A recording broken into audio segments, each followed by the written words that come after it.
ஒரே ஒரு கேள்வி, தமிழுக்கு தாய்மண் எது? தமிழ்நாடு. மலையாளத்துக்கு தாய்மண் எது?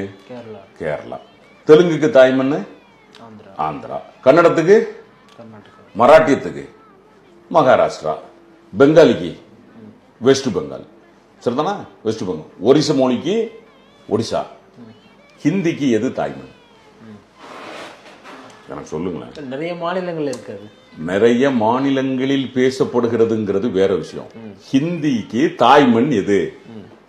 நான் சொல்றேன். இன்னைக்கு நீங்க உலகளாவிய என்சைக்ளோபீடியா பிரிட்டானிகா, அதாவது அவன் 300 வருஷமா ஸ்டாக் உள்ளவன், நம்பிக்கைக்கான மனுஷன். அவன் என்ன சொன்னான் தெரியுமா?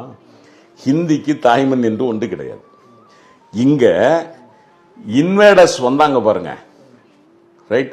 அது இங்க டெல்லி பக்கத்துல போரியோ என்னமோன்னு ஒரு மொழி இருந்திருக்கு, ரைட்?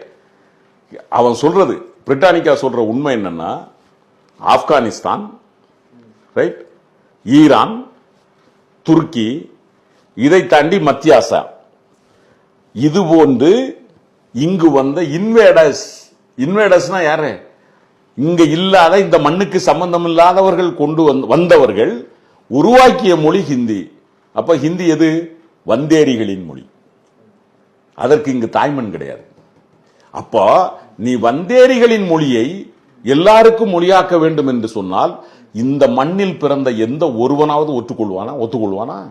இந்த மண்ணுக்கான மொழி தமிழ் மொழி.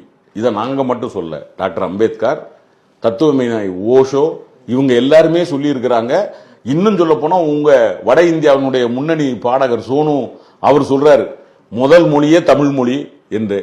இங்க இருந்த தாய்மொழியும் தமிழ் மொழியும் எங்கள் மொழி. இந்த மண்ணுக்கு சொந்தக்காரர்கள், இந்த மண்ணின் மைந்தர்கள்.